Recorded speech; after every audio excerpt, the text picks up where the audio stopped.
بسم اللہ الرحمن الرحیم وبہ نستعین اما بعد۔ حضرات محترم معزز سامعین، پروردگار عالم کا بہت بڑا احسان ہے کہ اللہ تبارک و تعالیٰ نے ہم لوگوں کو انسان بنایا۔ مزید احسان یہ فرمایا کہ مسلمان بنایا، اور مزید احسان یہ کیا کہ سرور کونین صلی اللہ علیہ وسلم کی امت میں پیدا فرمایا۔ یہ اللہ کا بہت بڑا احسان ہے، اور اس کے اوپر یہ مسلمان جتنا چاہے اللہ کا شکریہ ادا کرے پھر بھی کم ہے۔ جب سرکار دو عالم صلی اللہ علیہ وسلم کی امت ہیں، سرکار دو عالم صلی اللہ علیہ وسلم کی پوری ہدایات موجود ہیں، اور اللہ کے قانون بھی موجود ہیں، ہم اللہ کے قانون کے اوپر عمل بھی کرتے ہیں، اور سرور کونین صلی اللہ علیہ وسلم کی سنت کے اوپر بھی عمل کرتے ہیں۔ اور مقصد کیا ہے؟ مقصد یہ ہے کہ اللہ راضی ہو، مقصد یہ ہے کہ سرور کونین صلی اللہ علیہ وسلم کی ذات راضی ہو۔ جب اللہ راضی ہو جائے اور سرور کونین صلی اللہ علیہ وسلم کی ذات راضی ہو جائے تو میرے دوستو، ایسے مسلمان کے لیے دنیا کے اندر بھی اللہ کے انعامات برستے ہیں۔ اور سرکار دو عالم صلی اللہ علیہ وسلم کی دعائیں ان امتیوں کے اوپر ہے، جس سے اللہ بھی خوش ہے اور اللہ کے رسول صلی اللہ علیہ وسلم بھی خوش ہیں۔ جب اللہ اور اللہ کے رسول صلی اللہ علیہ وسلم راضی ہیں تو میرے دوستو، ایسے مسلمان کا خاتمہ کس کے اوپر ہوگا؟ ایمان کے اوپر ہوگا۔ اور جب یہ شخص مر کر کے قبر کے اندر اتریں گے تو اللہ تبارک و تعالی انعامات کے بارش وہاں پہ بھی کریں گے، قبر کے اندر بھی۔ وہ یہ ہوگا کہ اللہ تبارک و تعالی فرشتوں کو حکم دیں گے کہ قبر کے اندر جنت کی کھڑکی کھول دو، اور اسے کہہ دو کہ بالکل دلہن کی طرح سو جائے، وہ کسی طرح سے کوئی ٹینشن نہیں، کوئی الجھن نہیں۔ لیکن میرے دوستو، ہم لوگوں کو آخرت کے اندر جو زندگی ملے گی وہ ایک تو جنت کے اندر، یا جو شخص نافرمان ہے اسے جہنم کے اندر۔ جنت کے اندر جانا آسان کام نہیں ہے، جنت کے اندر جانا آسان نہیں ہے، اس کے لیے ہمیں اسی دنیا کے اندر محنت کرنی ہے۔ ایک موقع کے اوپر سرور کونین صلی اللہ علیہ وسلم نے ارشاد فرمایا، تمام کبار صحابہ مسجد نبوی کے اندر ہیں، ایک طرف حضرت ابو بکر صدیق رضی اللہ تعالی عنہ ہیں تو ایک طرف حضرت عمر رضی اللہ تعالی عنہ ہیں، اور سامنے کبار صحابہ موجود ہیں، اور وہاں پہ جنت کے بارے میں بحث ہو رہی ہے، جنت کے بارے میں بات چیت ہو رہی ہے، اور سرکار دو عالم صلی اللہ علیہ وسلم جنت کے نعمتوں کی تذکرہ کر رہے ہیں۔ آپ دیکھیں گے مسند احمد اور آپ دیکھیں گے نسائی شریف تو وہاں پہ حدیث مل جائیں گے آپ کو۔ سرکار دو عالم صلی اللہ علیہ وسلم خوشگوار موڈ میں ہیں، اور آپ صلی اللہ علیہ وسلم کا چہرہ کھل رہا ہے، اور تمام صحابہ وہاں پہ سن رہے ہیں، کیونکہ جنت کے بارے میں آپ صلی اللہ علیہ وسلم بات چیت کر رہے ہیں۔ اور بات چیت کرتے کرتے سرکار دو عالم صلی اللہ علیہ وسلم کے چہرے مبارک سرخ ہو گیا، اور مخاطب کیا صحابہ کو، فرمایا کہ اگر میری امتیوں میں سے کوئی بھی شخص جنت کے اندر جانا چاہتا ہے، کوئی بھی شخص، تو وہ 6 کام کرے دنیا کے اندر۔ کتنے کام؟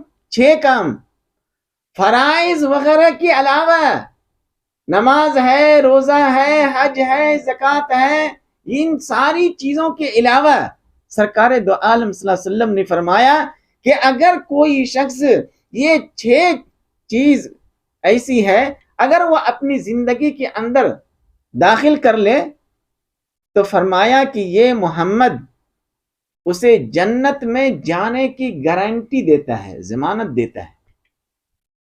صرف 6 کام ہے۔ صحابہ بالکل مخاطب ہو گئے، متوجہ ہو گئے، متنبہ ہو گئے کہ وہ 6 اعمال کیا ہیں، اگر ہم اس کے اوپر عمل کر لیے تو اللہ کے رسول صلی اللہ علیہ وسلم گارنٹی لے رہے ہیں کہ ہم ان مسلمانوں کو جنت کے اندر پہنچانے کی ذمہ داری محمد کی ہے۔ کون کہہ رہے ہیں؟ آپ صلی اللہ علیہ وسلم کہہ رہے ہیں۔ سرکار دو عالم صلی اللہ علیہ وسلم سے صحابہ نے پوچھا، اے اللہ کے رسول صلی اللہ علیہ وسلم وہ 6 چیز کیا ہے؟ تو سرور کونین صلی اللہ علیہ وسلم نے ارشاد فرمایا کہ پہلی چیز ہے کہ یہ امت امانت میں خیانت نہ کرے، امانت کے اندر خیانت نہ کرے۔ اور آج پوری اس امت کو دیکھ لیجئے، کوئی شخص آپ کو معاشرے میں، سماج میں کوئی امین ملے گا؟ کوئی بھی نہیں۔ ہر مسلمان اپنے آپ کو دیکھے اور اپنے دل کے اوپر ہاتھ رکھے کہ کیا میں امانت دار ہوں۔ اور سب سے بڑا مسئلہ یہاں پہ یہ ہے کہ معاشرے اور سماج کے اندر لوگ امانت اسی کو سمجھتے ہیں کہ کسی نے کوئی پیسہ دیا کہ 100 روپیہ ہے، آپ اسے رکھیے، جب مجھے ضرورت پڑے گی تو ہم مانگ لیں گے، اور آپ اسے رکھتے ہیں، اور جب وہ مانگتے ہیں تو آپ وہی پیسہ اسے واپس کر دیتے ہیں۔ بھائی یہ بھی امانت ہی ہے، لیکن امانت بہت وسیع و عریض موضوع ہے یہ۔ اور خود اللہ تبارک و تعالیٰ نے قرآن کے اندر فرمایا، ان اللہ یامرکم، اللہ نے حکم دیا وہاں پہ، ان اللہ یامرکم، کہ اللہ نے فرمایا، حکم دیا کہ تم امانت کو اس کے اہل تک پہنچاؤ۔ کیا فرمایا؟ امانت جو ہے اس امانت کو اہل تک تم پہنچاؤ۔ اور احادیث بیہقی کے اندر حدیث ہے، لمن لا امانت لہو، کہ فرمایا کہ جس کے اندر امانت نہ ہو وہ مومن ہی نہیں ہے۔ اور جب ان آیتوں کو ہم دیکھتے ہیں، ان اللہ یامرکم ان تؤدوا الامانات الی اہلیہا، قرآن کی یہ آیت ہے۔ جب ہم ان آیتوں کو دیکھتے ہیں تو معلوم یہ ہوتا ہے، اس کی شان نزول دیکھیں گے کہ سرکار دو عالم صلی اللہ علیہ وسلم ہجرت سے پہلے خانہ کعبہ کے اندر داخل ہو رہے تھے، اور عثمان بن طلحہ نے، جو اس وقت اسلام قبول نہیں کیے تھے، انہوں نے سرکار دو عالم صلی اللہ علیہ وسلم کو خانہ کعبہ کے اندر جانے سے روک دیا تھا۔ اور اس وقت سرکار دو عالم صلی اللہ علیہ وسلم نے فرمایا تھا کہ طلحہ ایک دن ایسا آئے گا کہ یہ چابی خانہ کعبہ کی جو کنجی ہے وہ میرے ہاتھ میں ہوگا، اور میں جسے چاہوں گا اسے دوں گا۔ پوری تفصیلات ہیں وہاں پہ۔ اور سن 8 ہجری کے اندر جب مکہ فتح ہوا اور سرکار دو عالم صلی اللہ علیہ وسلم فاتحانہ انداز میں داخل ہوئے، تو حضرت ابو طلحہ رضی اللہ تعالی عنہ نے وہ کنجی آپ صلی اللہ علیہ وسلم کو سپرد کر دیا۔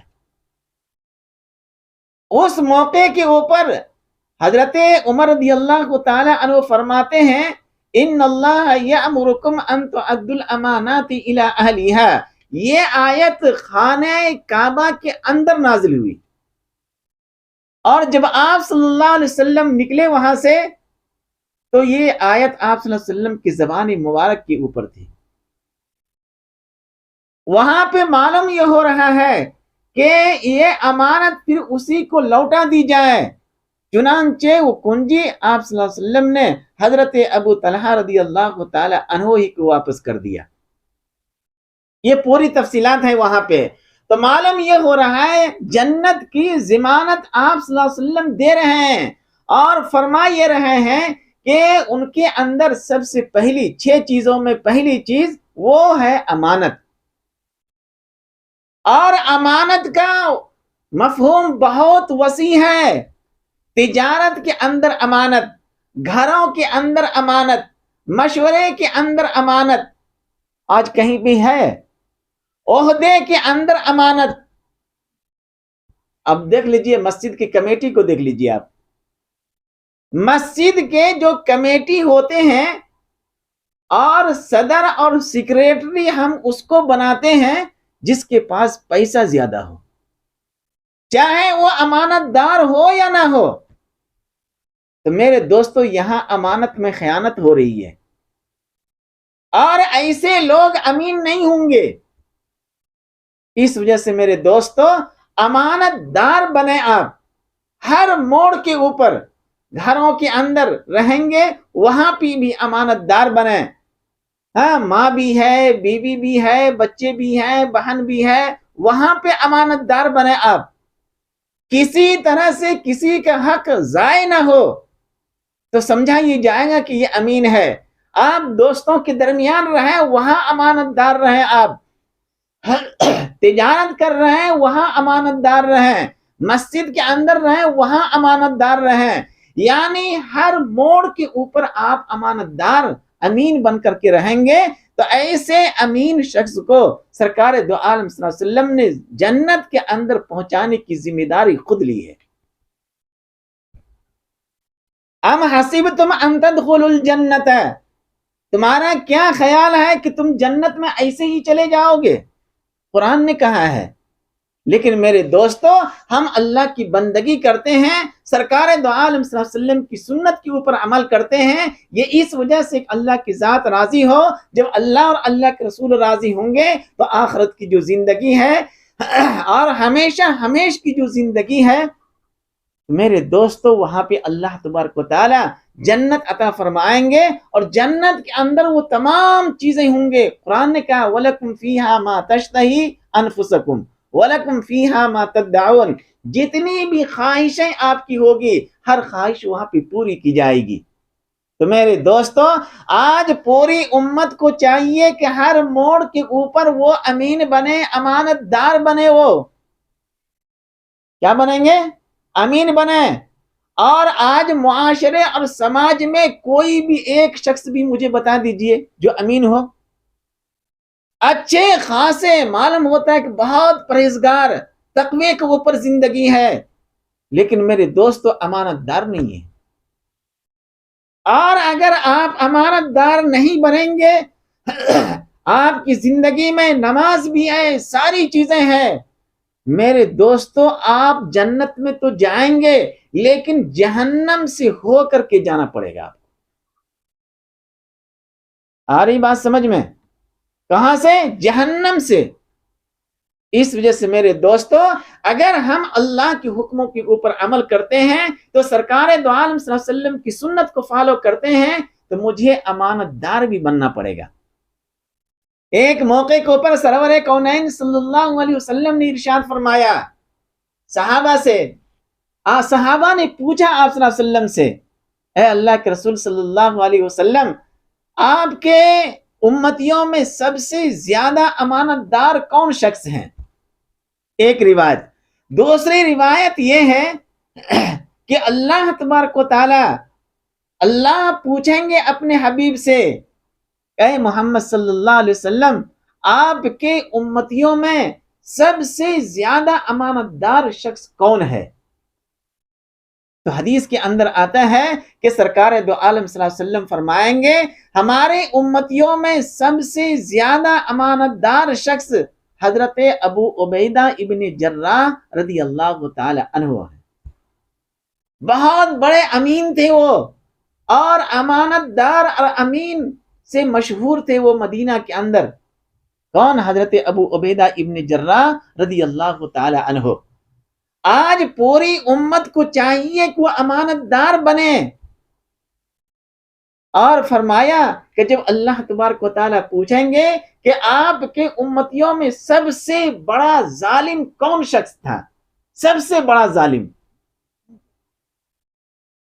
تو فرماتے ہیں کہ سرکار دو عالم صلی اللہ علیہ وسلم نام لیں گے اس کا، حجاج ابن یوسف کا، کہ میرے امتیوں میں سب سے بڑا ظالم شخص یہی تھا. حالانکہ قرآن شریف کے اندر زبر زیر پیش جزم تشدید انہوں نے ہی لگوایا ہے، اتنا بڑا کام کیا ہے، اس کے باوجود بہت بڑے ظالم بھی تھے وہ. پوری ایک تفصیل ہے، ان کی ہسٹری ہے، ہم وہاں جانا نہیں چاہتے ہیں. ہم صرف اتنا چاہتے ہیں کہ ہم معاشرے اور سماج کے اندر یا دنیا کی جہاں کہیں بھی رہیں امانت دار بن کر کے رہیں، امین بن کر کے رہیں، اور اس کے بارے میں آپ علماء کرام سے پوچھتے رہیں. کہیں ایسا تو نہیں ہے کہ ہم امین تو ہے نہیں، امانت دار تو ہے نہیں، لیکن نفاق کے اندر شامل ہو گئے ہیں. نفاق کہتے ہیں منافق کو. اگر کوئی شخص امانت دار نہیں ہوگا تو وہ منافق ہوگا. اس وجہ سے میرے دوستو، منافقت سے بچنے کے لیے آپ امانت دار بنیں. تو سرور کونین صلی اللہ علیہ وسلم نے ارشاد فرمایا کہ 6 چیز کی گارنٹی میری امت مجھے دے دے تو میں اسے، محمد لفظ موجود ہے وہاں پہ، میں اسے جنت کی گارنٹی دیتا ہوں. جنت کی ضمانت محمد لیتا ہے. 6 چیزوں کی گارنٹی، اور ان 6 چیزوں میں پہلی چیز امانت ہے، اور دوسری چیز ہے دوسروں کو تکلیف نہ دینا.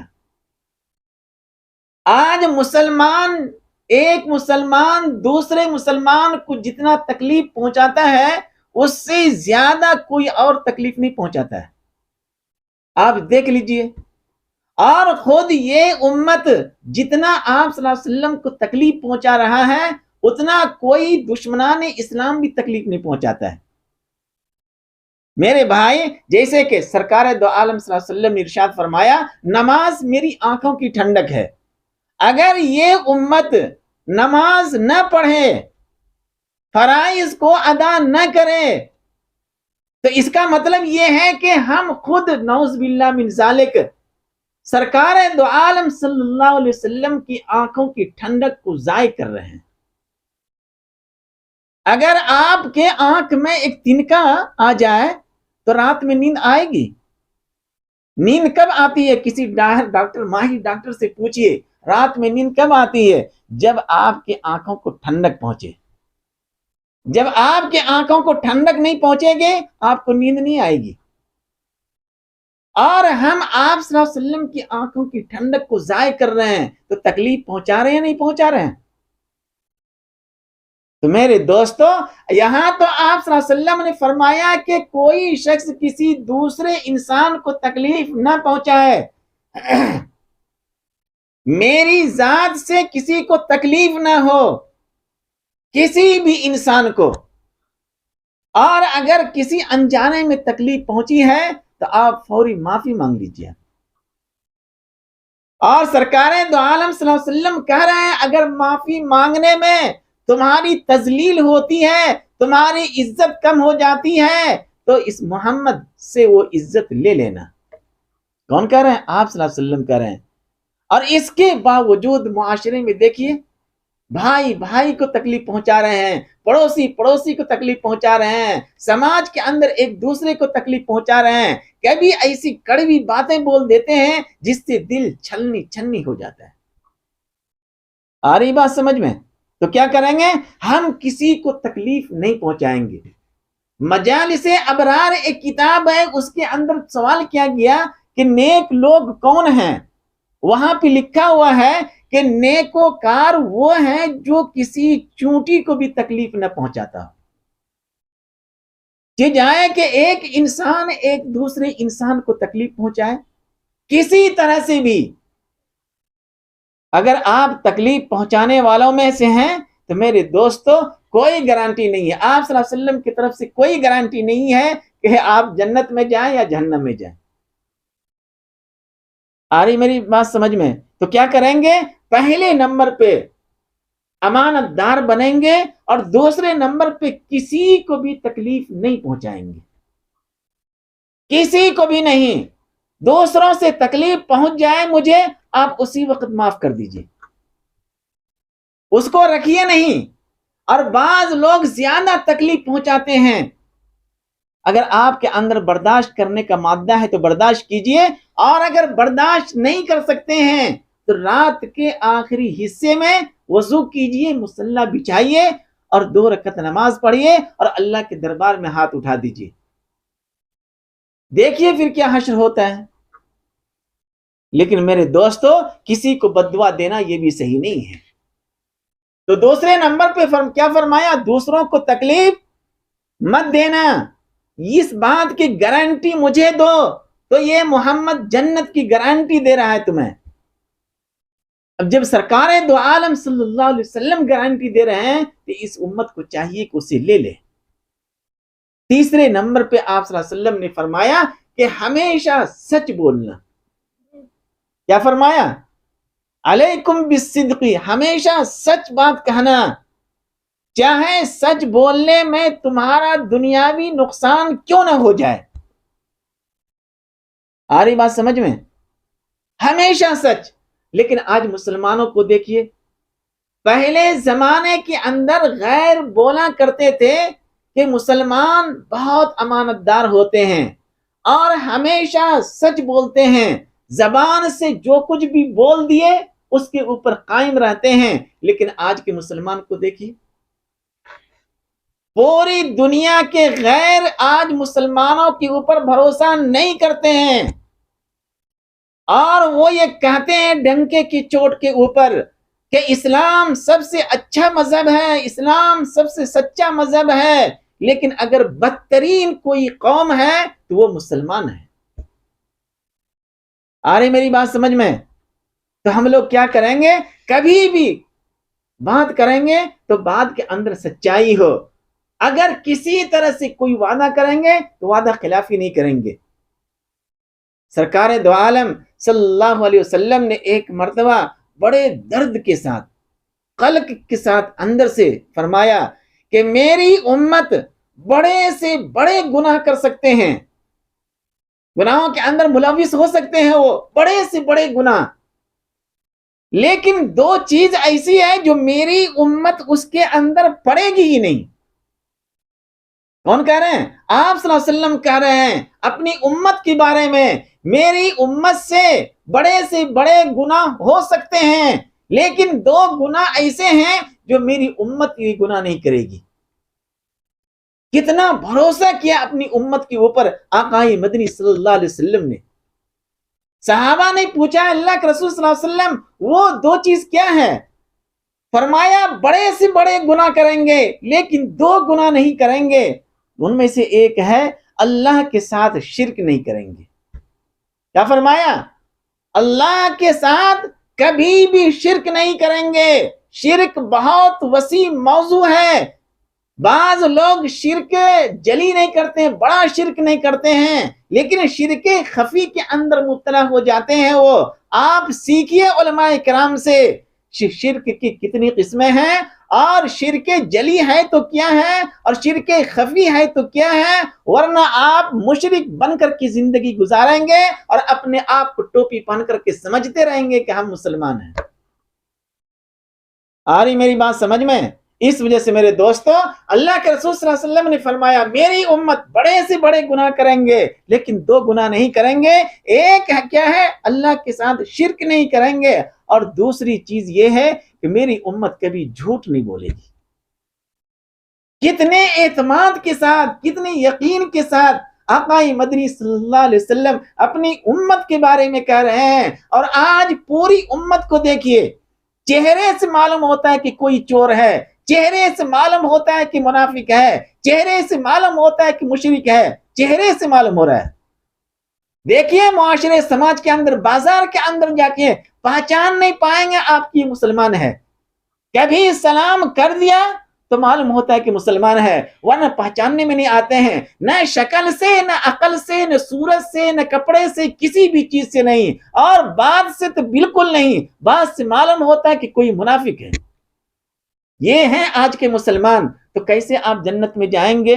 بعض لوگ یہ کہتے ہیں کہ کیا حضرت آپ باتیں کرتے رہتے ہیں، وہ مسئلہ ہے موت کے بعد کا مسئلہ ہے، وہ وہاں دیکھ لیں گے.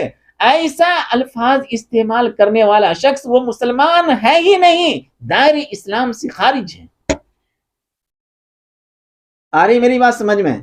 اس وجہ سے میرے دوستو، سرکار دو عالم صلی اللہ علیہ وسلم بڑے اعتماد اور یقین کے ساتھ اپنی امت کے اوپر یقین ہے، اس یقین کو آپ مت توڑیے۔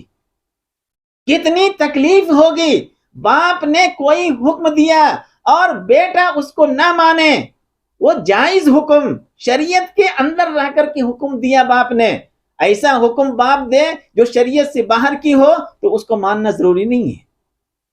جو شریعت کے دائرے کے اندر حکم ہو اور بیٹا اس بات کو نہ مانے، باپ کو کتنی تکلیف ہوگی۔ باپ اپنے بچوں کے اوپر بھروسہ کرتے ہیں، یقین کرتے ہیں کہ میرا بیٹا ایسا کام نہیں کر سکتا ہے، پورے یقین کے ساتھ۔ جب بیٹا اس یقین کو توڑ دے تو باپ کو کتنی تکلیف ہوگی۔ سرکار دو عالم صلی اللہ علیہ وسلم اس امت کے روحانی باپ ہی ہیں، اور اپنے امت کے اوپر یقین کرتے ہوئے فرمایا بڑے سے بڑے گناہ کرے گا وہ، بڑا سے بڑا گناہ، لیکن دو گناہ وہ کبھی بھی نہیں کرے گا، نہ تو اللہ کے ساتھ شرک کرے گا، اور آج یہ اکثریت مسلمانوں کی اکثریت شرک کے اندر مبتلا ہے۔ اور اگر میں یہاں پہ گنانا چاہوں نا کہ کون کون سی شرک کے اندر آپ کیسے کیسے مبتلا ہیں، تو میرے دوستو اگر کسی کے اندر احساس ہو تو میں سمجھتا ہوں کہ فوری توبہ کر لے گا، اور اگر کسی کے اندر احساس ہی نہ ہو، ضمیر مر گیا ہو، ضمیر، اب ضمیر کو بھی سمجھانا پڑے گا، ضمیر کسے کہتے ہیں؟ بات آتی نا، لوگ سمجھتے ہی نہیں ضمیر کہتے کسے ہیں۔ میرے دوستو ہم کبھی سمجھائیں گے کہ دل کسے کہتے ہیں، ضمیر کسے کہتے ہیں، کان کسے کہتے ہیں، آنکھ کسے کہتے ہیں، یہ کھوپڑی جو سر ہے اسے کسے کہتے ہیں، الگ الگ ہے۔ آپ کبھی اس کے اوپر غور کریں تو کہ اللہ کی کاریگری کے اوپر تو احساس ہوگا آپ کو۔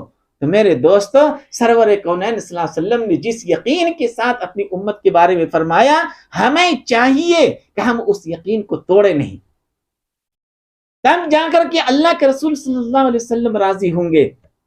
تو کیا فرمایا تیسرے نمبر پہ کہ ہمیشہ سچ بولنا، بولیں گے نا سچ، کبھی بھی نہیں، کچھ بھی ہو جائے۔ ہاں بعض مواقع ایسے آتے ہیں جہاں پہ جھوٹ بولنے کی اجازت ہے، جھوٹ بولنے کی ایک دو جگہ ہے ایسی جہاں پہ آپ کو جھوٹ بولنے کی اجازت شریعت دیتی ہے۔ وہ کون سی جگہ ہے؟ آپ اپنے علاقے میں علماء کے پاس جائیں اور ان سے پوچھئے، وہ بتانے کہ ابھی میرے پاس وقت نہیں ہے۔ اور چوتھے نمبر کے اوپر فرمایا کہ جب کبھی تم وعدہ کرو تو اس کو تم پورا کرو، وعدہ خلافی کبھی مت کرنا۔ سرکار دو عالم صلی اللہ علیہ وسلم کو وہ واقعہ بہت مشہور ہے۔ سرکار دو عالم صلی اللہ علیہ وسلم سے ایک یہودی نے کہا کہ آپ صلی اللہ علیہ وسلم سے کہ آپ یہیں پہ ٹھہریے اور ہم جا کر کے آ رہے ہیں۔ سرکار دو عالم صلی اللہ علیہ وسلم وہیں پہ ٹھہرے رہے، 3 دن تک ٹھہرے رہے وہاں پہ۔ کتنے دن تک؟ 3 دن تک۔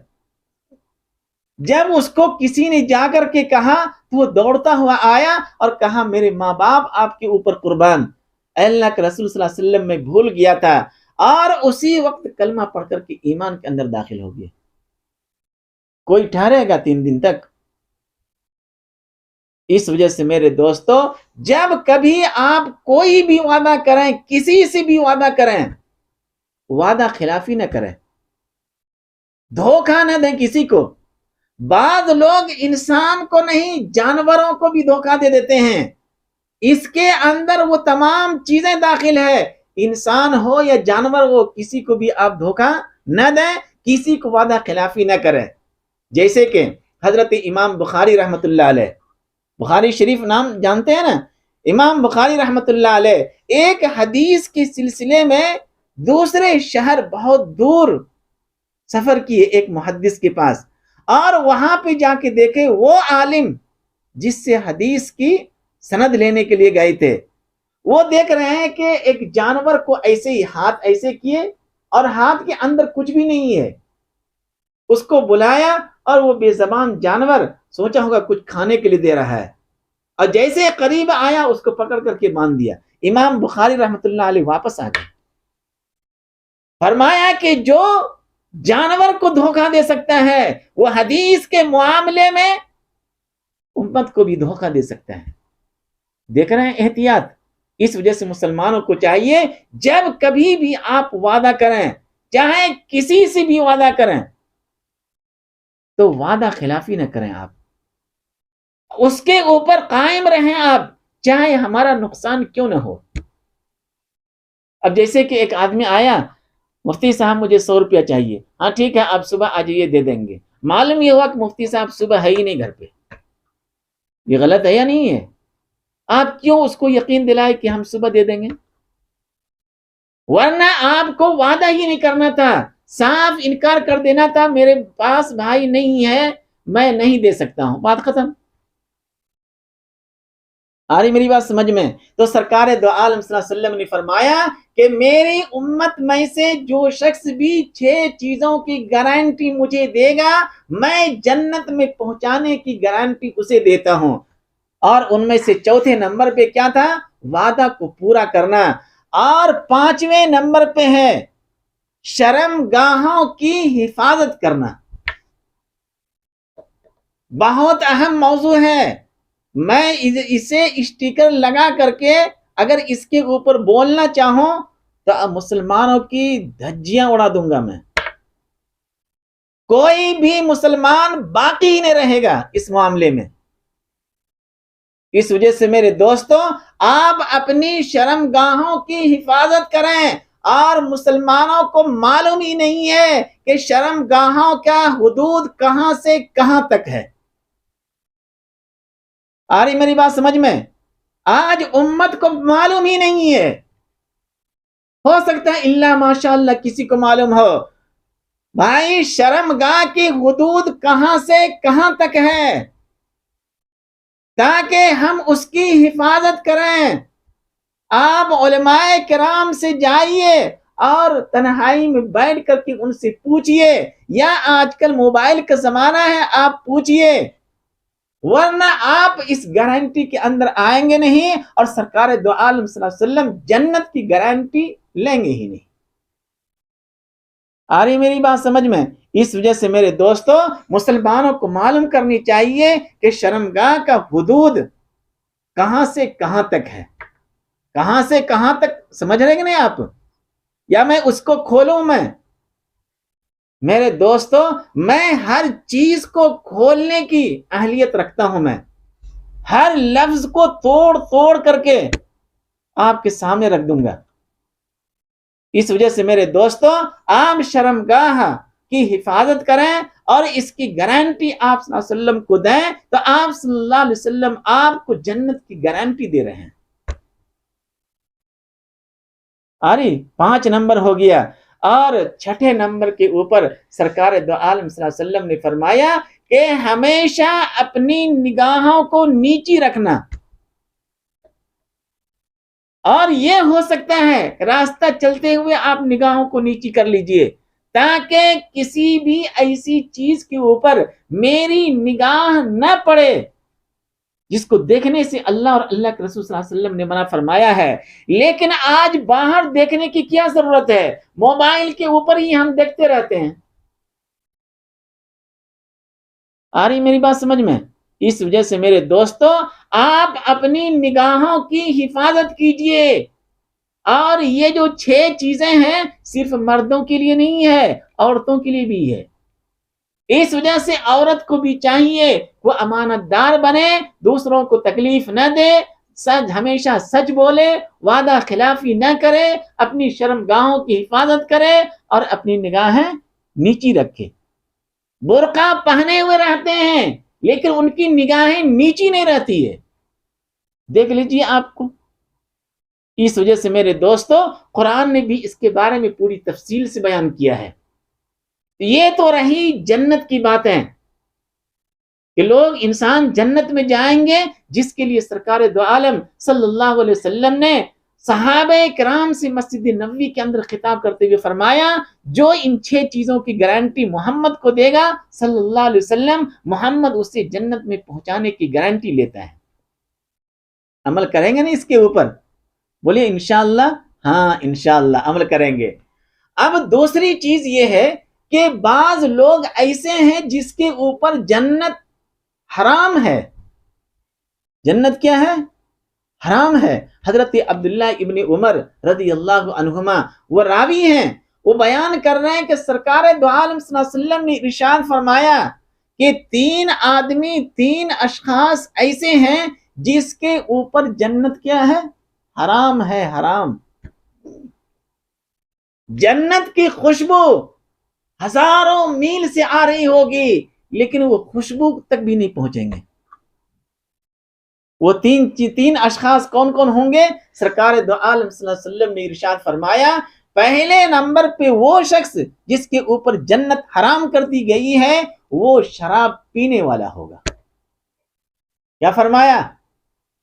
جتنے بھی لوگ مسلمان ہو کر کے، اور بعض لوگ تو مسلمان ہوتے ہیں، ہاں جیسے کہ کوئی شیخ ہوتے ہیں، کوئی پٹھان ہوتے ہیں، کوئی کچھ ہوتے ہیں، لیکن بعض لوگ ایسے ہوتے ہیں جو سید ہوتے ہیں۔ سید سمجھتے ہیں نا؟ جن کا تعلق، جن کی رشتہ داری، جس کی نسبت سرور کونین صلی اللہ علیہ وسلم کے خاندان سے ہے، سید ہیں۔ لکھتے ہیں آگے پہلے سید، یا کبھی کوئی بعد میں بھی لکھتا ہے سید، پہلے نام بولتا ہے اس کے بعد سید۔ میرے بھائی سید پہلے بولیں اس کے بعد نام بولیں، پہلے بولتے ہیں مزمل اس کے بعد بولتے ہیں سید۔ سید مزمل بولیے آپ، اس طرح کے الفاظ۔ تو فرمایا کہ سید ہو اور اس کے باوجود اس طرح کی گناہوں کے اندر پڑا ہوا ہو جس کے اوپر اللہ کے رسول صلی اللہ علیہ وسلم نے فرمایا کہ جنت اس کے اوپر حرام کر دی جائے گی، کم از کم آپ صلی اللہ علیہ وسلم کے خاندان کا پاس و لحاظ تو رکھیں۔ آ رہی میری بات سمجھ میں؟ پہلے نمبر پہ وہ انسان، وہ آدمی، چاہے وہ مرد ہو یا عورت ہو، اگر وہ شرابی ہے، میرے دوستو قرآن نے کیا کہا؟ یا ایھا الذین آمنوا انما الخمر والمیسر والانصاب والازلام رجس من عمل الشیطان فاجتنبوہ لعلکم تفلحون۔ اس سے بچو۔ اور بہت ساری چیزیں وہاں پہ، اور وہاں پہ شراب بھی ہے، صاف حرام قرار دیا گیا ہے۔ اور آپ صلی اللہ علیہ وسلم نے فرمایا کہ تمام برائیوں کا جو جڑ ہے وہ کیا ہے؟ وہ شراب ہے، تمام برائیوں کی جڑ۔ اور آج آپ صلی اللہ علیہ وسلم کی امت اس کے اندر پڑے ہوئے ہیں، شراب پی لیے ہیں اور نشے کے اندر ہیں، اور نشے کی حالت میں بیوی سے جھگڑا بھی کرتے ہیں، اور جھگڑا کرتے کرتے ایک دفعہ نہیں ہزاروں مرتبہ طلاق دے چکے ہیں۔ کوئی شرابی ایسا نہیں ہوگا اس ملک کے اندر جو مسلمان ہو اور شرابی وہ شراب پیتا ہو اور اپنی بیوی کو طلاق نہ دیا ہو، اور پھر اسی بیوی کے ساتھ وہ رہ رہے ہیں۔ علماء کرام سے پوچھتے بھی نہیں ہیں کہ ہم نے شراب سے توبہ کر لیا ہے اور ہم ہو سکتا ہے کہ نشے کی حالت میں یہ حرکت ہو گئی ہو، اب ہم کیا کریں گے؟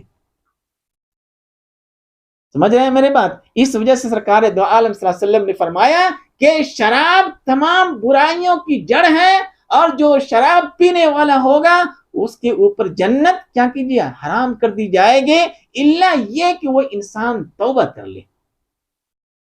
اگر موت سے پہلے انہوں نے توبہ کر لیا، میرے دوستو اللہ تبارک و تعالیٰ کیا ہے؟ غفور الرحیم ہے، اللہ تبارک و تعالیٰ معاف کر دیں گے اسے۔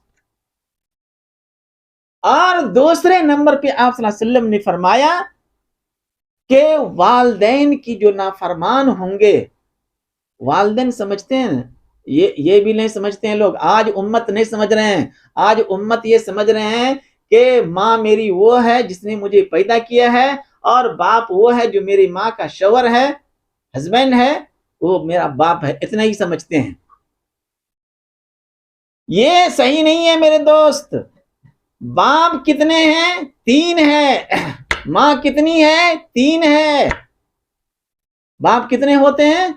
3 ہوتے ہیں باپ اس روئی زمین کے اوپر، اور 3 مائیں ہوتی ہے، اور تینوں کے بارے میں یہی حکم ہے جو اپنی ماں کے بارے میں ہے جس نے مجھے پیدا کیا ہے، اگر اس کی نافرمانی میں پڑیں گے، اور اس کے علاوہ جو 3 مائیں اور ہے وہ کون کون ہے اس کی پوری تفصیلات ہے. میں کھولوں گا تو گھنٹوں گھنٹہ اسی کو کھولتا چلا جاؤں گا. میں صرف اشارہ کر رہا ہوں، آپ خود ہی کھولیں اس کو. پہلا اپنا باپ، حقیقی باپ. دوسرا جنہوں نے مجھے علم سکھایا، وہ بھی درجے میں کیا ہے؟ باپ ہی کے درجے میں ہے. اور جنہوں نے علم سکھایا ان کی جو وائف ہے وہ بھی ماں ہی کے درجے میں ہے. جتنا ادب و احترام ہم اپنی ماں کے کرتے ہیں اتنا ہی ادب و احترام ان کو کریں جو ہمارے ٹیچر ہیں، جو ہمارے استاد ہیں، اور ان کی جو وائف ہے. کوئی فرق نہیں ہونی چاہیے. اور تیسرے نمبر کے اوپر جس لڑکی سے میں نے شادی کیا ہے، جو لڑکی میرے نکاح میں ہے، ان کے جو ماں باپ ہیں وہ بھی ماں اور باپ ہے. اگر آپ نے اس کی کسی طرح سے نافرمانی کی تو آپ کے اوپر بھی جنت حرام کر دی جائے گی. اور سسرالی جو ساس اور سسر ہوتے ہیں، وہ جو ماں باپ ہوتے ہیں، اس کی نافرمانی تو ہر ایک داماد کرتا ہی ہے. میں دعوے کے ساتھ کہوں گا ہر داماد کرتا ہے. کیسے کرتا ہے معلوم ہے؟ بیٹی کے اوپر ظلم کر کے. اپنی بیوی کے اوپر جب ظلم کریں گے تو بیوی کے جو ماں باپ ہے ان کو تکلیف ہوگی یا نہیں ہوگی؟ نہیں ہوگی تکلیف. اور اس کو چھوڑیے، اور جو آپ اپنے سسرال والوں سے گاڑی لیے ہیں جہیز میں، یہ نافرمانی ہے یا نہیں ہے؟ گھوڑے جوڑے کی جو رقم لیے ہیں یہ نافرمانی ہے یا نہیں ہے؟ اور سوٹ بوٹ جو لیے ہیں وہ نافرمانی ہے یا نہیں ہے؟ یہ تمام چیزیں نافرمانی کی زمرے میں شامل ہیں. تو یہ 3 باپ ہو گئے، 3 مائیں ہو گئی، اور ان 3 باپ 3 مائیں کے کسی طرح سے آپ بے عزتی کیے، کسی طرح سے بھی نافرمانی کیے، جنت آپ کے اوپر حرام کر دی جائے گی. بہت مشکل ہے میرے دوست. بات سمجھ میں آ رہی ہے؟ کھوپڑی کے نیچے اتر رہی کہ نہیں اتر رہی ہے؟ لیکن کہاں سے اتریں گے؟ کیونکہ مجھے احساس ہی نہیں، ضمیر مر گیا ہے. بتاؤں گا میں کسی دن ضمیر کسے بولتے ہیں، یا آپ خود ہی تلاش کریں. کیا؟ تو دوسرے نمبر پہ والدین کی نافرمانی. اور والدین سے مراد اپنے ماں باپ بھی ہیں، اور اپنے ساس سسر بھی ہیں، اور پھر ہمارے ٹیچر ہیں، اور ان کی وائف ہیں، وہ بھی ماں ہی کے درجے میں. بعض روایتوں کے اندر یہ آیا ہے کہ خالہ بھی ماں ہی ہے. آ رہی بات سمجھ میں؟ خالہ جو میری ماں کی جو بہن ہے وہ خالہ ہے. اگر خالہ کی بھی کسی طرح سے نافرمانی کیے تو وہ بھی والدین کے زمرے میں آئیں گے. آ رہی میری بات سمجھ میں؟ اس وجہ سے میرے دوستو، اسی طرح جو چاچا ہے وہ چاچا باپ کے درجے میں. اگر چاچا کی نافرمانی کر رہے ہیں تو سمجھا یہ جائے گا کہ والدین کا نافرمان ہے، اور اس کے اوپر بھی جنت حرام کر دی جائے گی. یہ 2 چیزیں ہوئی، اور بہت ساری باتیں اس کے اندر. میں صرف لائٹ میں اختصار کے ساتھ آپ کے سامنے رکھ رہا ہوں. اور تیسرے نمبر کے اوپر آپ صلی اللہ علیہ وسلم نے فرمایا کہ وہ شخص ہے، وہ بے غیرت کا لفظ موجود ہے وہاں پہ، بے غیرت، بے حیا. وہ بے غیرت جو اپنے گھر میں بے حیائی کو دیکھ رہا ہے اور پھر اس بے حیائی کو برقرار رکھ رہا ہے، ایسا شخص بھی جنت کے اندر نہیں جائے گا. آ رہی میری بات سمجھ میں؟ اب ایک شخص گھر کی ذمہ دار ہے، اور گھروں کے اندر کبھی ان کی وائف سنت سے الگ زندگی گزار رہی ہے، اسی گھر کے اندر اس کے بال بچے ہیں، وہ آپ صلی اللہ علیہ وسلم کی سنت کو توڑ رہا ہے، اللہ کی حکموں کو توڑ رہا ہے. اسی گھر کے اندر بھائی بھی ہے، بہن بھی ہے، اور آپ ذمہ دار ہیں اور آپ کے زیر سرپرستی کے اندر یہ ساری چیزیں ہیں، تو کوئی گانے سن رہے ہیں ٹی وی کے اوپر اور کوئی ناچ دیکھ رہا ہے موبائل کے اوپر، اور ہمیں معلوم ہے اور اس کے باوجود ہم زبان بھی نہیں کھولتے۔ ایسے بے غیرت انسان، بے حیا انسان، جس کے گھروں کے اندر یہ بے حیائی ہو رہی ہے اور وہ اس بے حیائی کے اوپر خاموش ہے اور اس بے حیائی کو برقرار رکھی ہوا ہے، میرے دوستو ایسا شخص بھی کیا ہوگا، اس کے اوپر جنت حرام کر دی جائے گی۔ تو 6 لوگ ایسے ہیں جس کی جنت کی گارنٹی آپ صلی اللہ علیہ وسلم نے لی ہے، اور 3 آدمی ایسے ہیں جس کے لیے جنت حرام کر دی گئی ہے۔ آپ اس کی پوری تفصیلات آپ دیکھ سکتے ہیں نسائی شریف کے اندر اور دوسرے ہر جگہ کے اوپر۔ تو میرے دوستو اگر ہم اللہ کے اوپر ایمان رکھتے ہیں، سرکار دو عالم صلی اللہ علیہ وسلم کو آخری نبی مانتے ہیں، اور ہم چاہتے ہیں کہ ہم بھی جنت کے اندر پہنچیں، تو میرے دوستو ایسی کوئی حرکت نہ کریں جس سے جنت ہمارے اوپر حرام کر دی گئی ہو۔ آ رہی بات سمجھ میں؟ اتنی سی بات کافی ہے یا اسے اور کھولوں میں؟ کیا بات سمجھ میں آ رہی ہے؟